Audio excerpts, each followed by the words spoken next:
Hello and welcome to Fandom Friday, where a member of the Rogers Public Library talks to you about something that they are a fan of. I'm Evan Day, and this week I'm going to talk to you about basketball. I'm originally from Indiana, which is a pretty basketball crazy state. So today I want to talk to you about a couple of books we have at the library that you might find interesting if you're a fan of basketball, or if you're not a fan, you might still find worth your time. First off, I want to talk to you about Dragon Hoops by Gene Luen Yang. Hey, you might remember that name. Tamara talked about it last time. With his Superman Smashes the Klan. He's an artist and writer who has produced a number of graphic novels. That's comics. Superman Smashes the Klan, American Born Chinese, Boxers and Saints, a lot of books. But, he also created some comics for the Avatar The Last Airbender series as well. Dragon Hoops is kind of a personal story. It's actually the story of him as an art teacher at Bishop O'Dowd High School in California, covering the basketball team as they try to win the state championship. The interesting thing is that he's not a fan of basketball, or at least wasn't at the start. Never cared for it. But he gets to know the coach, he gets to know the players, and learns about basketball, and has a unique experience telling their personal story. You can see he draws the pictures of them playing basketball as well, and you get each, and you get that right there, you get each individual player, their personal story, not just about how good a basketball player they are, but some of these people are immigrants from other countries, have very different and unique backgrounds and very different goals. In the case of this book, you also get a bit of a history of basketball. The story of James Naismith creating basketball. Here's about the time the Harlem Globetrotters played the Minneapolis Lakers and George McCann. And you get a real taste for some of the more important moments in basketball and how this ties into Bishop O'Dowd's high school team's story as well. It's a really good book and very personal as well.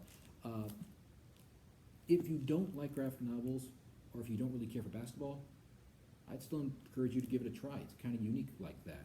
It's one reason why I really like Gene Luen Yang as an author and a writer. Okay, this is a history book. Games of Deception, the true story of the U.S. Olympic basketball team at the 1936 Olympics in Hitler's Germany. So the 1936 Olympics are somewhat infamous because they were the Nazi Olympics.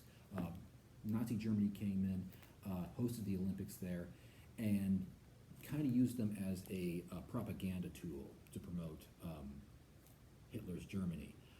As it is, however, if you know the history, Jesse Owens and a lot of U.S. athletes kind of ruined some of what they were trying to do there. So it's kind of a cool story in of itself. But this is a story of basketball at those Olympics. The first time basketball was ever an Olympic sport. And it's a story of the USA basketball team that went there, the first U.S. Olympic basketball team. It's a very different sport back then, pretty crazy. The gold medal game was a complete mess.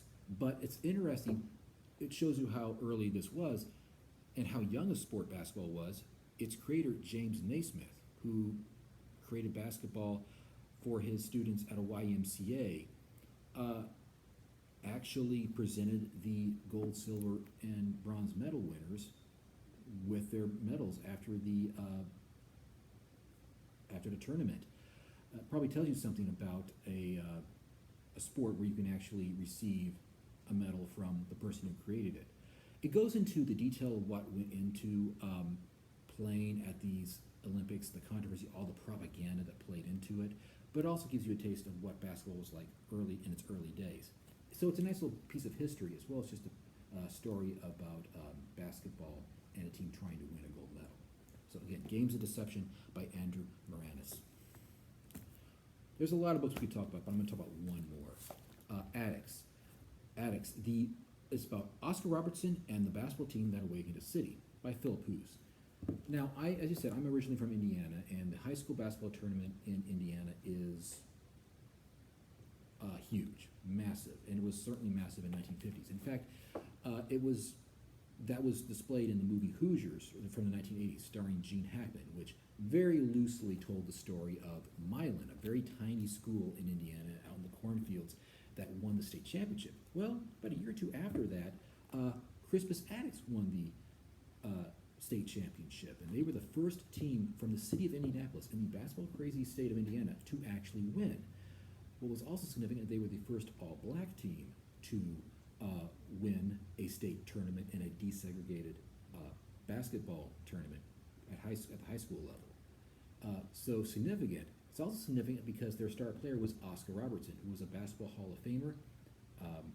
He averaged a triple-double, which, if you don't know what a triple-double is, means he averaged at least 10 points, 10 rebounds, and 10 assists for a season, which no player did until a couple of years ago.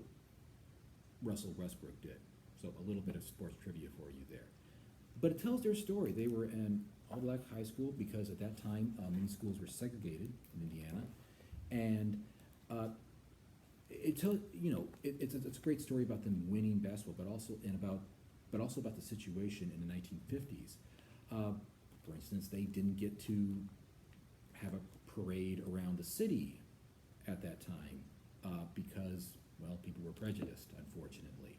So it's a great story, but also a great piece of history again. Sports is more than just one team winning and losing, though that's cool too. It's history. It reflects what's going on in our country at the time. Other books I can mention here: Dream Team, about the probably the greatest sports team ever, the 1992 USA Olympics team. Win the Game with Stars, about Larry Bird and Magic Johnson, or a book called The Rivalry, about Wilt Chamberlain and Bill Russell's rivalry.